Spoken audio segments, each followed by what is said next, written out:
दोस्तों इसमें कोई शक नहीं है कि डॉग्स इंसान के बेस्ट फ्रेंड होते हैं, क्योंकि वो सबसे वफादार जानवर माने जाते हैं और वक्त आने पर वो अपने मालिक के लिए कुछ भी कर सकते हैं।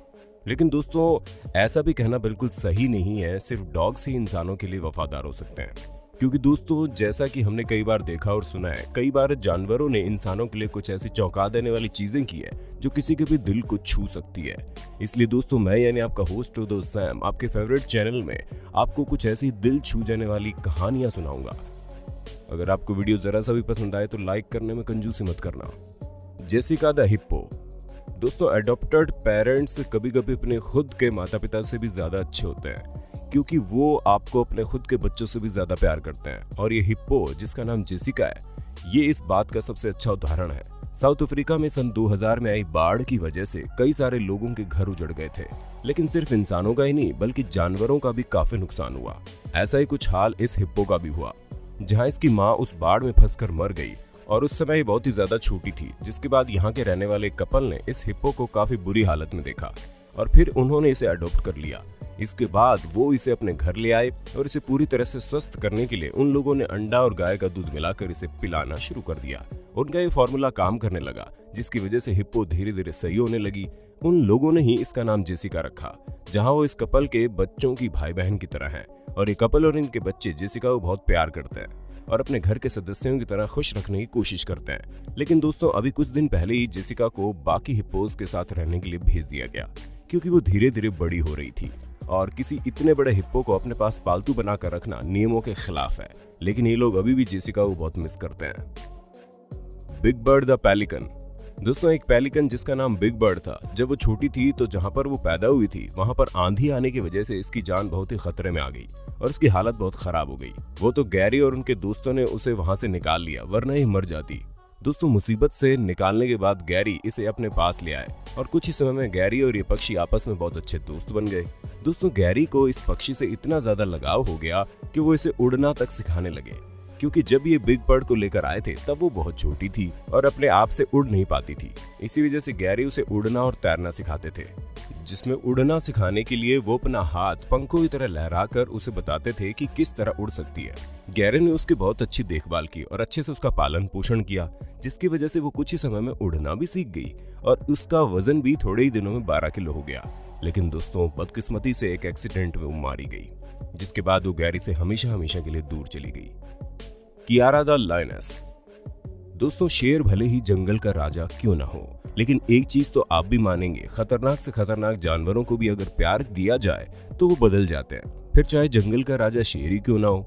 अगर आपको इस बात पर विश्वास नहीं होता तो आप कियारा को ही ले लीजिए, जिनका अपने अडॉप्टेड पिता के लिए ये प्यार आप तो खुद ही देख सकते हैं।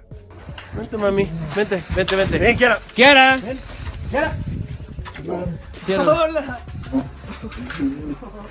दोस्तों असल में हुआ ये कि जब कियारा एक छोटी शेरनी थी तो उसे इन्होंने अडॉप्ट किया था और अपने साथ ही रखते थे, जिस वजह से इन लोगों का बॉन्ड काफी अच्छा बन गया। लेकिन जैसे जैसे वो बड़ी होने लगी तो इन्होंने उसे बाकी शेरों के साथ छोड़ना ही सही समझा, जिस वजह से कियारा को उसके अडॉप्टेड फादर ने नेशनल पार्क के हवाले कर दिया।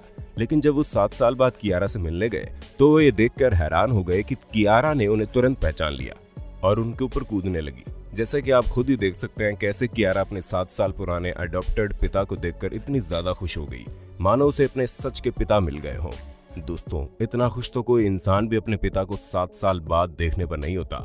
यहाँ तक कि लोग 7 सालों में इंसानों के चेहरे भूल जाते हैं, लेकिन इस शेर ने ऐसा कुछ नहीं किया और ये अभी भी उनसे उतना ही प्यार करती है जितना पहले करती थी। एशियन शीप शेड व्रासे। दोस्तों लॉन्ग डिस्टेंस रिलेशनशिप की तरह लॉन्ग डिस्टेंस फ्रेंडशिप भी थोड़ी कठिन होती है। हालांकि कुछ लोग इस बात से अग्री नहीं करते। अब जैसे कि आप जापान में रहने वाले इन जनाब को देख लीजिए, जो अपनी दोस्ती बखूबी निभाते हैं और इनकी दोस्ती किसी इंसान से नहीं बल्कि समुद्र में रहने वाली मछली से है। जी हाँ दोस्तों चौंकिए मत, क्योंकि जापान में रहने वाले ये स्कूबा डाइवर जिनका नाम अवाकवा है, पिछले 20 सालों से हर रोज अपने फ्रेंड से मिलने जाते हैं और ये हर रोज समुद्र के अंदर उस मछली से मिलने जाते हैं जिनके साथ इनकी अलग लेवल की बॉन्डिंग है। ये रोज उसे खाना भी खिलाते हैं। इनका कहना है कि जब ये डाइविंग कर रहे थे तो वो इन्हें मछली बीमार अवस्था में मिली थी, जिसके बाद इन्होंने इसे खाना खिलाया और धीरे धीरे इनकी दोस्ती हो गई। हम आपको बता दें, मछलियां जल्दी किसी को दोस्त नहीं बनाती, लेकिन हाँ, अगर आप उन्हें लगातार हर रोज खाने को देते हो तो आपको पहचानने जरूर लग जाती है और फिर उसके बाद वो आपको अपना समझती है। क्योंकि दोस्तों, हाल ही में एक रिसर्च हुई जहां पर पाया गया कि मछलियां शक्ल पहचान लेती है। क्योंकि उस रिसर्च में रिसर्चर्स ने मछलियों को लगातार 2 दिन तक एक शक्ल पेंटिंग दिखाई। उसके बाद जब उनके सामने कई सारी शक्लों की पेंटिंग रखी गई तो मछलियों ने उस शक्ल को पहचान लिया जिसे वो 2 दिन से देख रही थी, जिससे ये बात पूरी तरह से साफ होती है कि अवाकवा और इस मछली की दोस्ती सच्ची है। Port Jackson shark. दोस्तों, बाकियों को तो पता नहीं, लेकिन शार्क इस दुनिया में आखिरी जीव होगा जिससे कोई भी इंसान मेल भाव रखना चाहेगा या पसंद भी करना चाहेगा। क्योंकि जिस हिसाब से हम शार्क के बारे में देखते और सुनते आ रहे हैं, उससे ये चीज साफ है कि वो किसी के सगे नहीं होते। लेकिन दोस्तों, सच्चाई थोड़ी हटके है, क्योंकि जो स्टोरी हम आपको बताने वाले हैं उसे जानने के बाद आपकी पूरी सोच ही बदल जाएगी। अब दोस्तों, आप इस पर विश्वास करें या ना करें, लेकिन ये बात बिल्कुल सच्ची है। जहां ऑस्ट्रेलिया के रिक एंडरसन, जो कि एक डाइविंग इंस्ट्रक्टर हैं, उन्हें एक दिन एक शार्क काफी चोटिल अवस्था में मिली और उस समय वो शार्क बहुत ही ज्यादा छोटा था। उसके बाद रिक ने उसे गले लगा लिया और वो उसके साथ खेलने लगे। धीरे धीरे जब रिक दोबारा इसके पास गए तो ये शार्क ठीक होने लगा था। और अब तो हाल ये है कि रिक पानी के अंदर जाते हैं तो शार्क उन्हें देख ले तो वो इन्हीं के आगे पीछे तब तक घूमता रहता है जब तक कि रिक उसे गले न लगा ले। इससे आप समझ गए होंगे कि खतरनाक से खतरनाक जानवर भी प्यार देने पर बदल जाते हैं। लेकिन अब रिक को उनके साथ के लोगों ने उस शार्क के पास जाने से मना कर दिया, क्योंकि रिक एक डाइवर है, जिससे वो ये बात अच्छे से जानते हैं कि समुद्र में रहने वाले जीवों को अपनी स्पेस देनी चाहिए। Brutus the grizzly bear. दोस्तों, बाकी जंगली जानवरों की तरह ब्रूटस भी जंगल में पैदा हुआ था और इसने भी अपनी जिंदगी का पहला महीना जंगल में ही बिताया। दोस्तों, उसके बाद ग्रेसी नाम के नेचुरलिस्ट ने ब्रूटस को गोद ले लिया, क्योंकि उन्हें ये काफी अनोखा और खास लगा। और गोद लेने के बाद ये उसे अपने घर ले आए, जहां इन्होंने 1 महीने के इस भालू को अपने घर में ही रखा और कई महीनों तक ग्रेसी ने ब्रूटस को अपने घर पर ही अपने साथ बड़ा किया। लेकिन जैसे ही ब्रूटस थोड़ा बड़ा हुआ, ग्रेसी ने उसे वापस जंगल में छोड़ दिया, क्योंकि वो ये बात अच्छे से जानते हैं कि जंगली जानवरों को अगर घर पर रखा जाएगा तो वो वाइल्ड लाइफ को एंजॉय नहीं कर पाएंगे और ये उन्हीं के लिए खराब होगा। दोस्तों, ग्रेसी को पहले से ही जानवर बहुत पसंद थे और जब उन्हें ब्रूटस दिखा तो उन्हें उसमें अपना एक खास दोस्त दिखने लगा। यही वजह है कि वो इससे बहुत प्यार करते हैं। दोस्तों, अब कोई जंगली जानवर किसी इंसान के कितना करीब आएगा, क्योंकि जितना करीब ब्रूटस ग्रेसी के है उतना तो शायद ही कोई किसी का हो पाएगा। अरे भाई, ब्रूटस ने ग्रेसी की शादी अटेंड की है, जिनकी तस्वीरें आप खुद देख सकते हैं। क्यों दोस्तों, अब तो आपको विश्वास हो गया ना कि इन दोनों की दोस्ती वाकई काफी पक्की है। फैजिन द क्रो।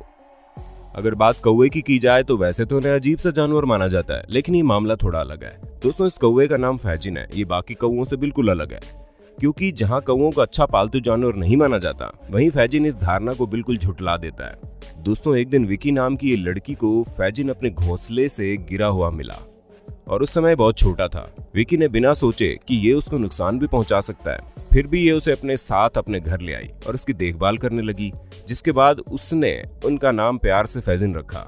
हालांकि जब विकी उसे अपने साथ लाई थी तो उसने ये सोचा था कि वो उसे ठीक करके वापस बाहर की दुनिया में छोड़ देगी, लेकिन ऐसा कभी नहीं हो पाया, क्योंकि जब भी विकी ने फैजिन को छोड़ने की सोची, फैजिन उड़ता और वापस विकी के पास चला आता, जिसके कुछ समय बाद विकी ने भी फैजिन को उड़ाने का ख्याल अपने दिल से निकाल दिया और तब से फैजिन विकी के पास ही है और वो बिल्कुल नॉर्मल पालतू जानवरों की तरह बिहेव करता है, जहां वो विकी के कुत्ते के साथ खेलना भी शुरू कर देता है। और विकी का कहना है कि फैजिन बहुत ही कम समय उड़ता है, वो दिन भर घर पर ही खेला करता है। Maria the goose. Farmer salesman Dominic एले हर रोज की तरह सुबह पार्क में टहलने निकले, लेकिन तभी उन्होंने देखा कि उनके पीछे पीछे एक गूस चिल्लाती हुई चली आ रही है, जो उनका पीछा करने लगी। अब इन्हें समझ में नहीं आ रहा था कि वो गूस उनका पीछा क्यों कर रही है। दोस्तों, अब ये बात तो किसी को नहीं पता कि डोमिनिक ही उसे क्यों पसंद आए, लेकिन उस दिन के बाद से इन दोनों के बीच अच्छी बॉन्डिंग हो गई। उस दिन के बाद से ही अब डोमिनिक हर रोज इससे मिलने उस पार्क में जाते हैं और ये गूस, जिसका नाम डोमिनिक ने प्यार से मारिया रखा है, वो इनको बहुत ही ज्यादा पसंद करती है। इसी वजह से जब कोई डॉग या फिर कोई भी दूसरा जीव डोमिनिक के करीब आता है तो ये उस पर चिल्लाने लगती है और अपना गुस्सा जाहिर करती है। दोस्तों, आप लोगों ने कई सारे जानवरों की इस तरह की कहानियां सुनी होंगी, लेकिन आपने किसी पक्षी का इंसान से इस तरह से घुल मिल जाना कभी नहीं सुना होगा। और यही बात डोमिनिक के भी समझ में नहीं आती, लेकिन वो फिर भी उससे प्यार करते हैं और हर रोज इसके साथ वक्त बिताते हैं। तो दोस्तों आज के लिए बस इतना ही। अब वक्त है आपसे अलविदा लेने का। वीडियो कैसी लगी ये बताना जरूर, और इंटरेस्टिंग वीडियो लगातार देखने के लिए हमारे चैनल को लाइक शेयर सब्सक्राइब जरूर कर देना।